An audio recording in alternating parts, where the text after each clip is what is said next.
All right, yesterday I was trying to help a guy, and this comes up often. People, they're just not familiar with using a multimeter, and they're trying to do their own install car stereo. Um, just some basic stuff for you here. Now, every meter is going to be different, but this one, DC volts, some of them you just click it on voltage and it'll automatically go to DC or AC, but we're looking at DC volts when we're looking at what the car battery, what voltage you're getting. Now, right now, let's see here, positive, negative. All right, if you can see my positive side there, and I'm just trying to see what we got going on for DC voltage. All right, positive and negative. So I'm at 1243. Now, if you wanted to say, well, I'm getting light dimming, I'm getting this, I'm getting that, you may need to get somebody to help you, but you hold your positive and negative on the amp and turn your music up to wherever you were having the problem, and see what your voltage is reading while it's under load. That means music playing at the volume you were having the problem at. So that's one simple thing you can do. When you're troubleshooting, you want to see what is the impedance on your sub. All right, we got this little box. We got a single sub in it. What is it reading? So let's where's we at? There we go. Stick the lead right there, and you can hold it on there. I'm just clipping it in there to make it easy. Okay, what do we got? 2.1 ohms, and that's a dual 4 ohm sub that I put in, and I wired it in parallel, so it's 2 ohms.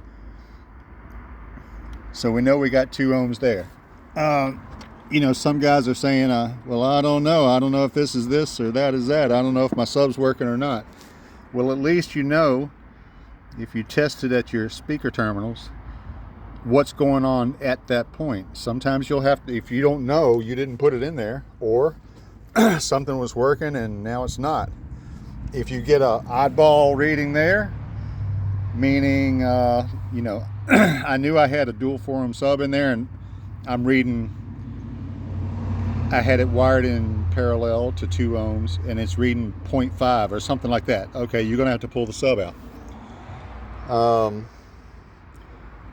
And then you want that disconnected from your amp so you can get an accurate reading there.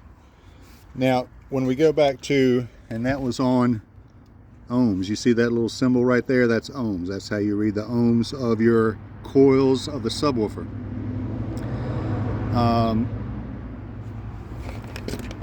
If you want to read, do I have contact? Is this RCA getting ground from this connection to this connection?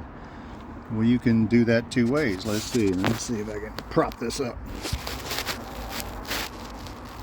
I don't know if it's going to stay there or not, but all right, I got there,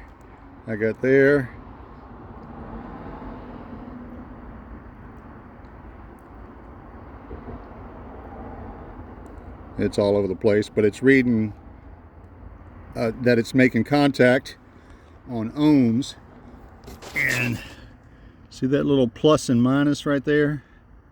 And then you have the little lines there. That means an alarm, or like a beep.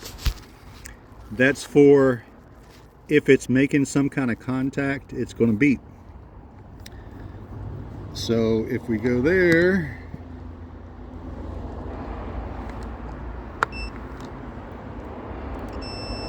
all right, you hear it beep, we got contact. You can also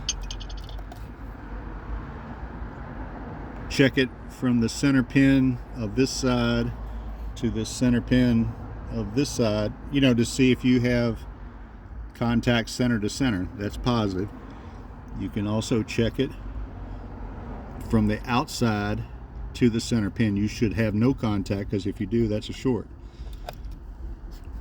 Now occasionally you have to disconnect these wires from anything else, because if it's actually plugged in, like on the other end, it's plugged into your head unit or your bass knob, it's going to have components inside that are going to make it show that it's having connection. So when you're testing an RCA, pull these loose and test them out of the system.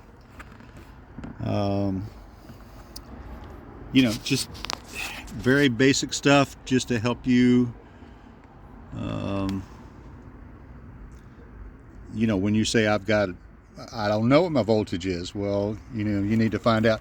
You also, going back to DC voltage, check what your battery's showing with the car off, you know, positive, negative on your battery. Turn the car on, positive, negative on the battery. Turn your stereo up wherever, if you're having problems, positive, negative on the battery. Write it down. See if there's a difference between the three readings. There should definitely be a difference when it's off and when it's on, versus when you're playing music, you're under a load, and that's when we'll come back and, you know, test it on the positive and negative of your amplifier, when it's not playing music, when it is playing music. Because if you're getting a substantial drop, then you've got, you know, a connection problem. You've got a bad battery, a bad alternator.